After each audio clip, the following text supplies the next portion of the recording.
to talk about green thinking in the last 10 years. We've got Zac Goldsmith, who's MP for Richmond, and before that was editor of the Ecologist magazine for many years.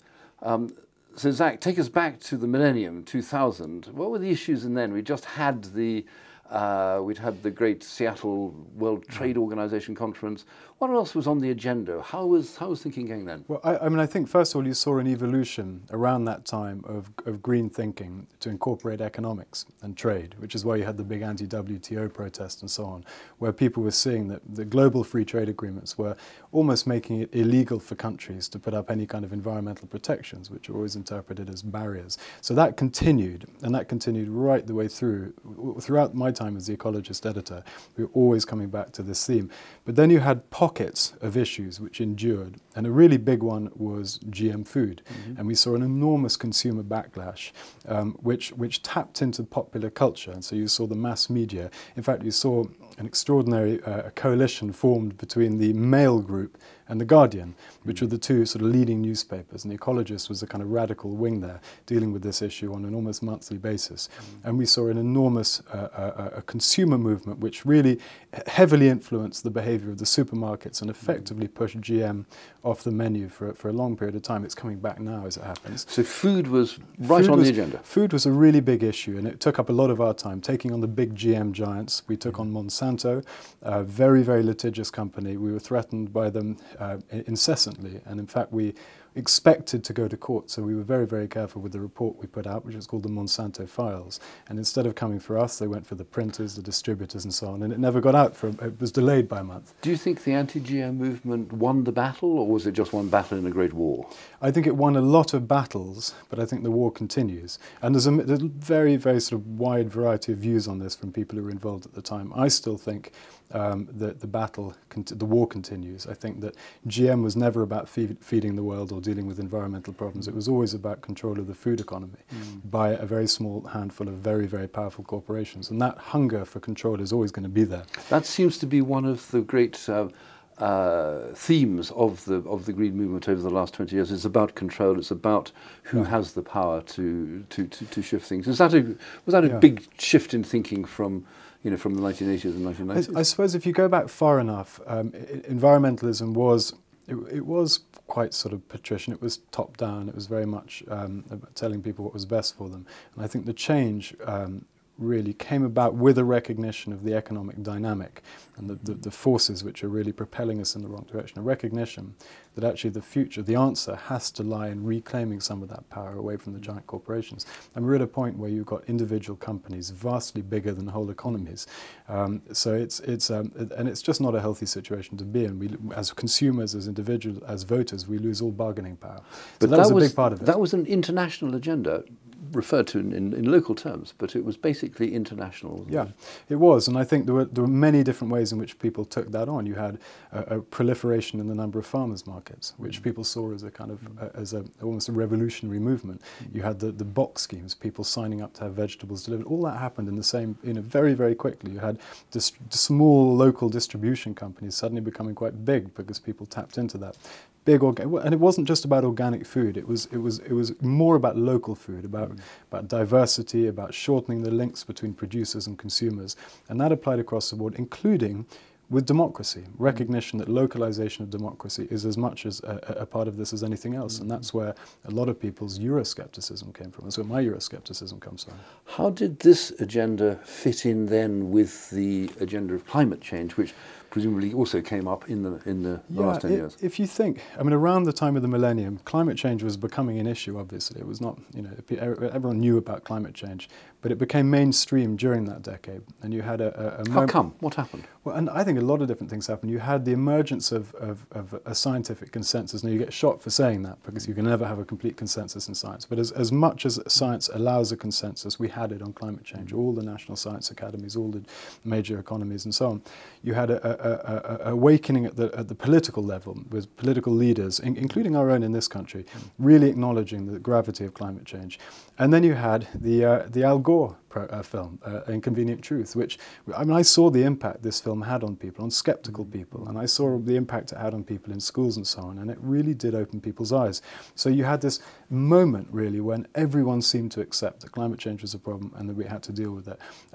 I mean, I have my doubts about whether or not that was completely a good thing. Obviously, it was a good thing that people began to get their heads around climate change in a way that we never had before, but it seemed to happen to the exclusion, to the cost of other environmental concerns. It did seem that the Friends of the Earth, the Greenpeaces, and all the organisations, the NGOs, all latched onto climate change as a great issue of the age. It became the issue, and part of the reason for that, I think, is that all the foundations out there suddenly became interested in climate change, and they would fund climate-related work. So a lot of the other stuff kind of slipped off the agenda, and we became, you know, the environmental movement suddenly was all about carbon. It wasn't about the real environment that we can see and touch and feel and that we're familiar with. So food began to get knocked off the agenda. Biodiversity began to get knocked off the agenda. Things like air quality just air didn't quality and exist so on. anymore. When we talked about forests, we talked about them as carbon sticks, effectively, things that absorbed carbon as opposed to things which have an inherent value in and of themselves. So I think that was a real problem. And I think we're still there, actually. We're beginning to broaden out, and we're beginning to see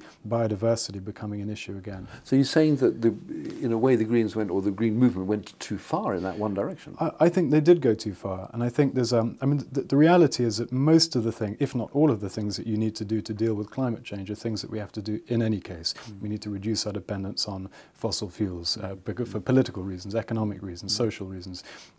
We need to protect the forests, not just because they absorb carbon, but because without them our entire climatic system collapses, not just in terms of climate change, but in terms of rainfall patterns and so on.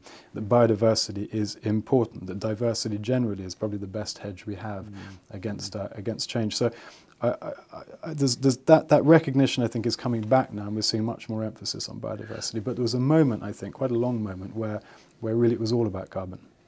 In retrospect, do you think that we went too far and it needs to come back now very much? Yeah, I do. And I find myself now, when I talk about environmental issues, or whether I'm lobbying the government, or whether I'm talking to people who I think aren't quite there yet, I talk less about climate change now and more about food security. The fact that we're growing way beyond our ecological means, that we're forests, oceans, marine fish, soil, air and so on, that all the indicators are moving in the wrong direction. And actually with Rio coming up, we're going to see, I think, some quite startling truths in relation to our... It was the Labour government for most of those 10 years. Was it rather convenient for them to have one issue called climate change, and then the rest basically dropped off the agenda and they didn't have to address them? Yeah, I think that's probably right, because you can address, if you're just looking at climate change, you don't really have to address the economic system in quite the same way. There's masses of opportunity for growth in low carbon economics, for example, masses of opportunities to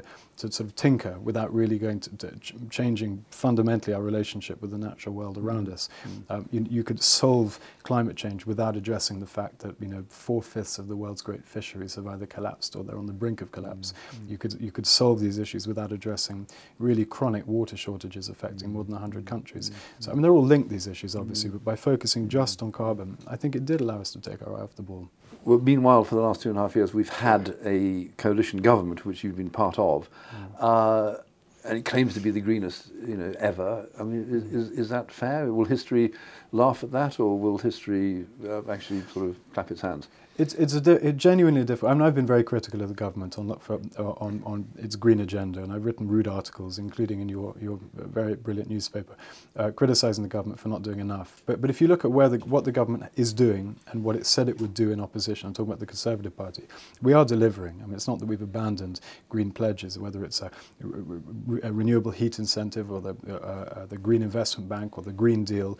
All these things exist. They're just, in my view, not quite enough. We need to turbocharge the Green Investment Bank so that it can actually issue bonds much quicker than is currently anticipated. We need to turbocharge the Green Deal so that we see industrial scale energy efficiency. We're not going to unless we turbocharge it. So my critique is that we're not going enough, but the biggest problem with this government is that you've got a schizophrenia. You've got one element of it which is very, very keen on low carbon policy, for example. You've got others who are really passionate about biodiversity and so on. There are plenty of allies in the front line of British politics today.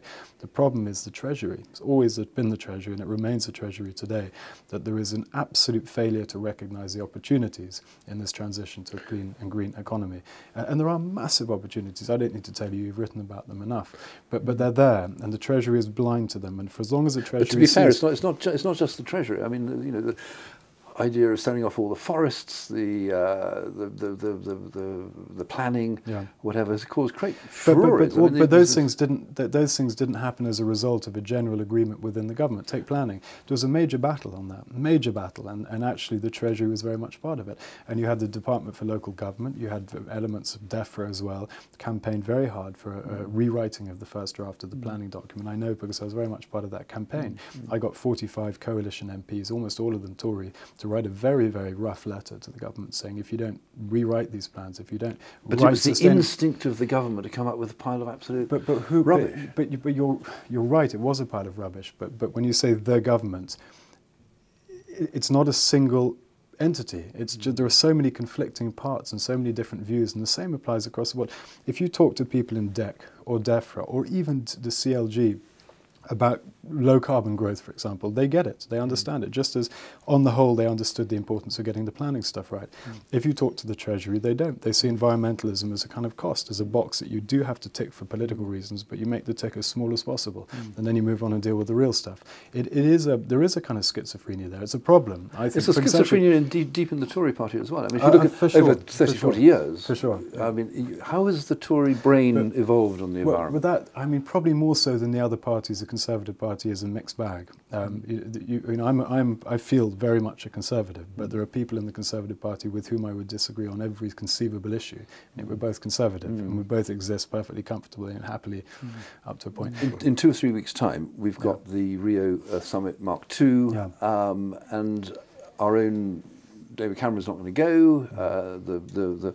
I mean, has environment dropped off the world map in that sense, or is it just shifting from place to place? I mean, is it now too embarrassing to talk about the environment in a time of a recession? Or I think there's an element of truth in that. I think when people, I mean, environment has rarely been the top of people's list. If you have 100 people in the room and you ask them what the top 3 or 4 concerns are, it's going to be a reflection of where they're at. If they haven't got any, local schools that are any good, they're going to worry about schools. If they haven't got a home, they're going to worry about shelter. If they haven't got, food, they're going to worry about food.